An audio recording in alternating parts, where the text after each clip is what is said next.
ഭവാനിയെടുത്ത് എന്താ വരാഞ്ഞത്? അമ്മ വരാനൊരുങ്ങിയതാ. അപ്പോഴാ നാട്ടിൽ നിന്നൊരു ഗസ്റ്റ്.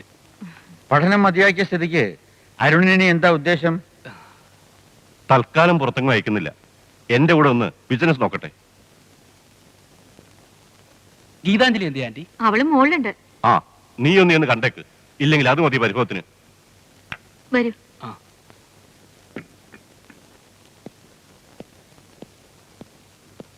ആ, തന്നോട് ഇവന്റെ കാര്യത്തെ കുറിച്ച് ആലോചിക്കാനാ ഇല്ലാത്ത സമയം ഉണ്ടാക്കി ഞാൻ ഇങ്ങോട്ട് വന്നത്.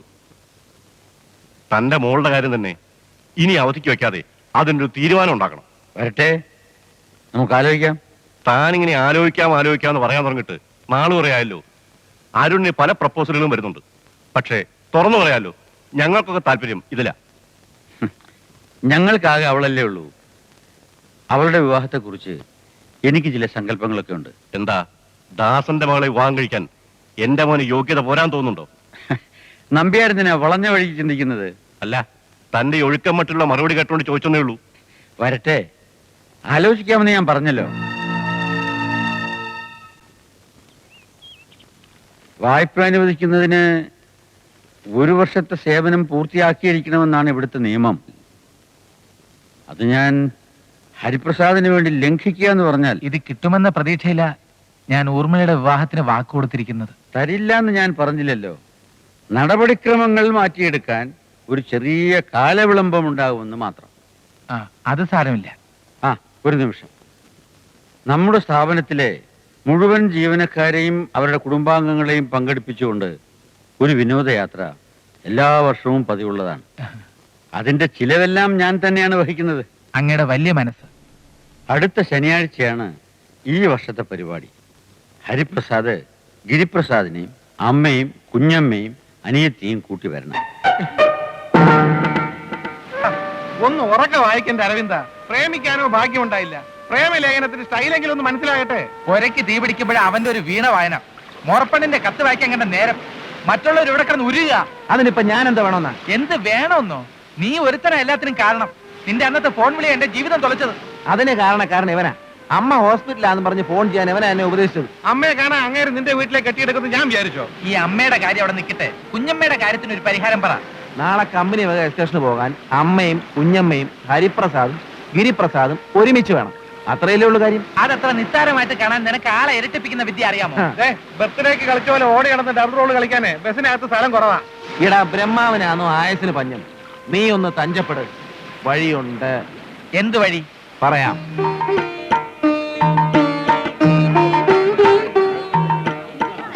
ഓ, സമയനിഷ്ഠ പാലിക്കുന്ന ആളാണല്ലോ ഹരി. ഇന്ന് എന്ത് പറ്റിയാവോ? ഒരു ത്രിചക്ര ശകടം വരുന്നുണ്ടല്ലോ.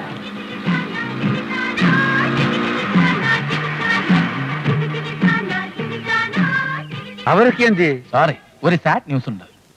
ദുഃഖവാർത്തയോ? ആ, വിനോദയാത്രയ്ക്ക് ഒരുങ്ങി വരുമ്പോ വഴിയിൽ വെച്ച് കുഞ്ഞമ്മയ്ക്ക് ഒരു കാർ ആക്സിഡന്റ് ഉണ്ടായി. എന്നിട്ട് കുഞ്ഞമ്മ ഹോസ്പിറ്റലിലാണ്. സാരഥി, വണ്ടി ആശുപത്രിയിലേക്ക് വിടൂ. അയ്യോ, ആരും അങ്ങോട്ട് വരണ്ടെന്ന് ചേട്ടൻ പറയാൻ പറഞ്ഞു. അവിടെ വന്നാലും കാണാൻ കഴിയില്ല.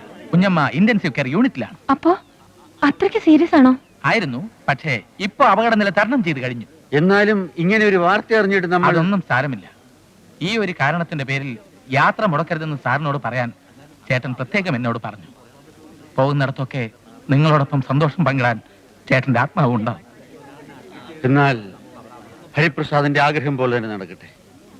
കുഞ്ഞമ്മയ്ക്ക് തീവ്ര ശ്രദ്ധാ വിഭാഗത്തിൽ നിന്ന് എത്രയും പെട്ടെന്ന് പൊതുവിഭാഗത്തിലേക്കും അവിടെ നിന്ന് എത്രയും പെട്ടെന്ന് ഭവനത്തിലേക്ക് മാറാൻ കഴിയട്ടെ എന്ന് ഞാൻ സർവശക്തിനോട് പ്രാർത്ഥിക്കുന്നു. കോളേജിൽ പഠിക്കുന്ന കാലത്ത് സ്ത്രീധനം വാങ്ങിക്കുന്നതും കൊടുക്കുന്നതും തെറ്റാണെന്ന് പ്രസംഗിച്ച് നടന്നിട്ടുള്ളവനാ ഞാൻ. പക്ഷെ സ്വന്തം കാര്യം വന്നപ്പോ വേറെ വഴിയില്ലാതായിപ്പോയി. അനുജത്തിയുടെ കല്യാണ തീയതി നിശ്ചയിച്ചു കഴിഞ്ഞു. സത്യം പറഞ്ഞാൽ അയാൾക്ക് കൊടുക്കാൻ വേണ്ടി ഈ കാശ്. ഇതൊരു സർക്കിളാ. നമ്മൾ ആരും വിചാരിച്ചാൽ മാറ്റാൻ കഴിയാത്ത ഒരു വിഷയ സർക്കിൾ. എനിക്ക് മനസ്സിലാക്കാവുന്നതേ ഉള്ളൂ. സുധാകരൻ വിഷമിക്കണ്ട. കമ്പനിയിൽ നിന്നുള്ള ലോൺ എത്രയും പെട്ടെന്ന് സാങ്ഷൻ ആക്കി കിട്ടുമെന്നാണ് എന്റെ വിശ്വാസം. അപ്പോ ഞാനവർക്ക് വാക്ക് കൊടുത്തോട്ടെ? കൊടുത്തോളൂ. വിനോദയാത്രയിൽ ഹരിപ്രസാദിന്റെ അസാന്നിധ്യം പല സ്ഥലങ്ങളിലും എനിക്ക് അനുഭവപ്പെട്ടു. ഹരിപ്രസാദ് ഈ സ്ഥാപനത്തിലെ ഒരു ഉദ്യോഗസ്ഥൻ എന്നതിലുപരി എൻ്റെ മനസാക്ഷി സൂക്ഷിപ്പുകാരനാണെന്നാണ് ഗോമതി കളിയാക്കി പറയുന്നത്. ചതിയുടെയും വഞ്ചനയുടെയും ഈ ലോകത്ത് ഹരിപ്രസാദ് ഒറ്റപ്പെട്ടു നിൽക്കുന്നു. ഈ സ്നേഹത്തിനും ആത്മാർത്ഥതയ്ക്കും എൻ്റെതായി തിരിച്ചു തരാനൊന്നുമില്ല. പിന്നെ കുഞ്ഞമ്മയ്ക്ക് എങ്ങനെയുണ്ട്? അവരെ കാണാൻ ഇന്ന് വൈകുന്നേരം ഞാൻ ആശുപത്രിയിലേക്ക് വരുന്നുണ്ട്.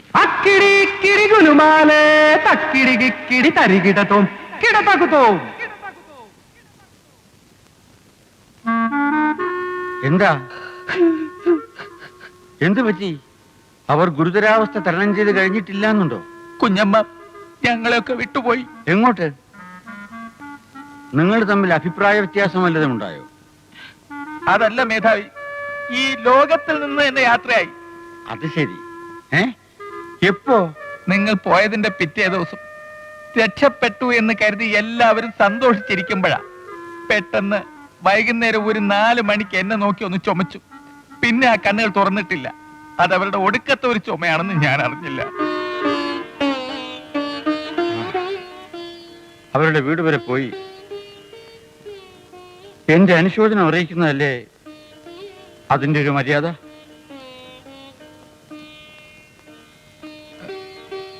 വീട്ടിൽ ആരുമില്ല.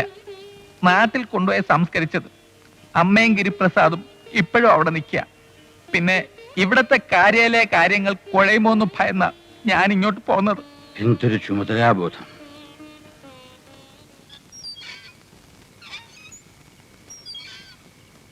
നമ്മുടെ സ്ഥാപനത്തിലെ ഹരിപ്രസാദിനെ പറ്റി എന്താ നിന്റെ അഭിപ്രായം? 1-2 തവണയല്ലേ ഞാൻ കണ്ടിട്ടുള്ളൂ. കുഴപ്പക്കാരനല്ലെന്ന് തോന്നുന്നു. ഗീതാഞ്ജലിക്ക് വേണ്ടി നമുക്ക് ഹരിപ്രസാദിനെ ഒന്ന് ആലോചിച്ചാലോ എന്ന് വിചാരിക്കുകയാണ് ഞാൻ. അവൾക്കത് ഇഷ്ടാവോ? ഇഷ്ടമാകാതിരിക്കാൻ എന്താ? ഇതുപോലൊരു പയ്യനെ തപസ്സിരുന്നാ കിട്ടുവോ? അല്ല, നമ്പ്യാരിയേട്ടന്റെ മോന്റെ ആലോചനയുള്ളപ്പോ നമുക്കിത് വേണോ? ആ ആലോചന മുറുകെ വരുന്നോണ്ടാ ഇപ്പൊ ഈ വഴിക്ക് ചിന്തിച്ചത്. നമ്പ്യാർക്ക് അങ്ങനെ ഒരു ആഗ്രഹം ഉണ്ടായിരിക്കാം. ഇക്കാര്യത്തിൽ നമ്മുടെ താല്പര്യമാണല്ലോ വലുത്. പരീക്ഷിക്കാൻ 10 പലതൊന്നും ഇല്ലല്ലോ നമുക്ക്. ഹരിപ്രസാദിന്റെ കാര്യം നീ സാവധാനം അവളോടൊന്ന് സൂചിപ്പിക്കും. അമ്മ എന്ത് അബദ്ധായി പറയുന്നേ? ഞാൻ പറഞ്ഞതല്ല, അച്ഛൻ പറഞ്ഞതാ. അയാൾക്ക് എന്താ ഒരു യോഗ്യത? കതറ് വിട്ട് അച്ചടി ഭാഷയിൽ മലയാളം പറഞ്ഞ് നടക്കുന്ന ഒരു കോന്തൻ. ദേ, നിന്റെ അച്ഛനെ പറഞ്ഞാലുണ്ടല്ലോ. അച്ഛനെ പറഞ്ഞതല്ല, അച്ഛനെ കോപ്പി അടിച്ച് നടക്കുന്ന ആ വിഡ്ഢിയുണ്ടല്ലോ, അയാളെ പറ്റി പറഞ്ഞതാ. മകൾക്ക് ഭർത്താവായിട്ട് ആ കബീഷിനെ കണ്ടുള്ളൂ. അയ്യടാ, ഇതിലും ഭേദം കല്യാണം കഴിക്കാതെ വല്ല ആശ്രമത്തിലും പോയി ചേരുന്നതാ. ഇതൊക്കെ നിന്റെ അച്ഛനോട് നീ നേരിട്ട് അങ്ങ് പറഞ്ഞാ മതി. അമ്മയല്ലേ ഇപ്പൊ മധ്യസ്ഥയായിട്ട് വന്നിരിക്കുന്നേ, അമ്മ തന്നെ അങ്ങ് പറഞ്ഞാ മതി. ദേ, പിന്നെ പറയുമ്പോ ഒരു കാര്യം കൂടി പറയണം. എനിക്കിഷ്ടം ഗിരിപ്രസാദിനെയാ, ഗിരിക്ക് എന്നെയും. എനിക്കൊരു വിവാഹം ഉണ്ടെങ്കിൽ അത് ഗിരിയുമായിട്ട് മാത്രമായിരിക്കും.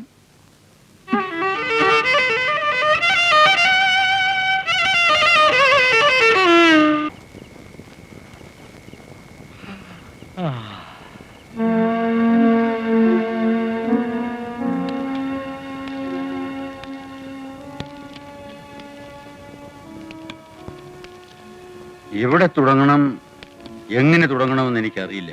അറിഞ്ഞുകൂടാ എന്ന വാക്ക് അങ്ങയുടെ നാവിൽ നിന്നും ഞാൻ ആദ്യമായിട്ടാണ് കേൾക്കുന്നത്. ഹരിപ്രസാദിന്റെ സഹായം എനിക്ക് ആവശ്യമായി വന്നിരിക്കുന്നു. ഞാൻ ധന്യനായി. അങ്ങൊന്ന് മൂളിയാൽ മതി, ഈ ജീവൻ ഒടുക്കാൻ വരെ ഞാൻ തയ്യാറാണ്. വെറുതെ എന്റെ മനസ്സ് വേദനിപ്പിക്കാതിരിക്കും. ഹരിപ്രസാദ്, എന്റെ മകളെ ഞാൻ നിങ്ങൾക്ക് വിവാഹം കഴിച്ചു തരാൻ ആഗ്രഹിക്കുന്നു. എന്താ ആലോചിക്കുന്നത്? ഒന്നുമില്ല, അതിനുള്ള യോഗ്യത എനിക്കുണ്ടോന്നുള്ളതാ. മറ്റാർക്കുമില്ലാത്ത ആദർശ ശുദ്ധി നിങ്ങൾക്കുണ്ട്. പിന്നെ മറ്റെന്തുകൊണ്ടും അതൊന്നും അല്ല പ്രശ്നം. ഞാൻ മനസ്സിലാക്കിയിടത്തോളം ഗിരിപ്രസാദും ഗീതാഞ്ജലിയും തമ്മിൽ അടുപ്പത്തില്ല. അപ്പോ അവരുടെ വിവാഹം നടത്തിക്കൊടുക്കുന്നതല്ലേ നല്ലത്? സാധ്യമല്ല. അനുജന് വേണ്ടി വക്കാലത്ത് പറയാനല്ല ഞാൻ നിങ്ങളെ വിളിപ്പിച്ചത്. ഗീതാഞ്ജലിയുടെ സമ്മതം കൂടി അറിയണ്ടേ? ആവശ്യമില്ല. ഇക്കാര്യത്തിൽ എന്റെ സമ്മതമാണ് അവളുടെ സമ്മതം. അതുമാത്രമല്ല, എന്റെ അനുജത്തിയുടെ വിവാഹം കഴിയാതെ എനിക്കൊരു വിവാഹത്തെപ്പറ്റി ചിന്തിക്കാൻ കഴിയില്ല. ഹരിപ്രസാദിന് സമ്മതമാണെങ്കിൽ ഊർമിളയുടെ വിവാഹവും അതേ പന്തലിൽ വെച്ച് തന്നെ നടത്താം. പെട്ടെന്നൊരു മറുപടി പറയാൻ എനിക്ക് ബുദ്ധിമുട്ടുണ്ട്. എനിക്കല്പം സാവകാശം തരണം. ഇനി ഒറ്റ വഴിയേ ഉള്ളൂ. കുഞ്ഞമ്മയെ തട്ടിയതുപോലെ ഗിരിപ്രസാദിനെയും കൊന്നു കുഴിച്ചു മൂടുക. അയ്യോ, ഗിരിയെ തട്ടാൻ പറ്റില്ല. വേണമെങ്കിൽ ഹരിയെ തട്ടാം. ഹരിയെ തട്ടിയാൽ കമ്പനിയിലെ ജോലി നഷ്ടപ്പെടില്ലേ? ഗിരിയെ തട്ടിയാൽ ഗീതാഞ്ജലി വിധവയാകില്ലേ? അതവളുടെ ജാതക ദോഷമാണെന്ന് വിചാരിച്ചാൽ മതി. ഹരിയുടെയോ കിരിയുടെയോ കല്യാണമല്ല, ഊർമിളയുടെ കല്യാണമാണ് പ്രധാനം. എന്താ കുട്ടിക്കൊരക്കന്മാരൊന്നും മിണ്ടാത്തത്? വെടിയുണ്ട വിഴുങ്ങിയിട്ടുണ്ടോ? കാലാകാലങ്ങളിൽ കൊനിഷ്ഠകൾ ഉപദേശിച്ച് കൂട്ടുകാരനെ കുളത്തിച്ചാടിക്കാറുണ്ടല്ലോ. ഈ പ്രശ്നത്തിൽ ഞങ്ങളുടെ ഉപദേശം കൊടുത്തു കഴിഞ്ഞു. ആണോ? ഇത്തവണ എന്ത് മണ്ടത്തരമാണാവോ ഉപദേശിച്ചു കൊടുത്തിരിക്കുന്നത്? കുഞ്ചറി അങ്കിൾ പറയുന്നത് പോലെ കേട്ടാ മതി എന്ന് പറഞ്ഞു. Very good. അല്ല അങ്കിൾ, അങ്കിളിനെ ഈ ഹരിയെ സാമ്പത്തികമായിട്ടും സഹായിച്ചൂടെ? നല്ല ചോദ്യം. അനിയ, എന്റെ കാശുണ്ടായിരുന്നെങ്കിൽ ഈ കൊച്ചിന് ഈ കള്ളക്കളികളൊന്നും കളിക്കേണ്ടി വരില്ലായിരുന്നു. എന്റെ അന്നമ്മയുടെ ചികിത്സയ്ക്ക് വേണ്ടി ഞാൻ ചെലവാക്കിയ കാശ് വെച്ച് തന്നെ പറയാം, ഞാനൊരു പണക്കാരനായിരുന്നു.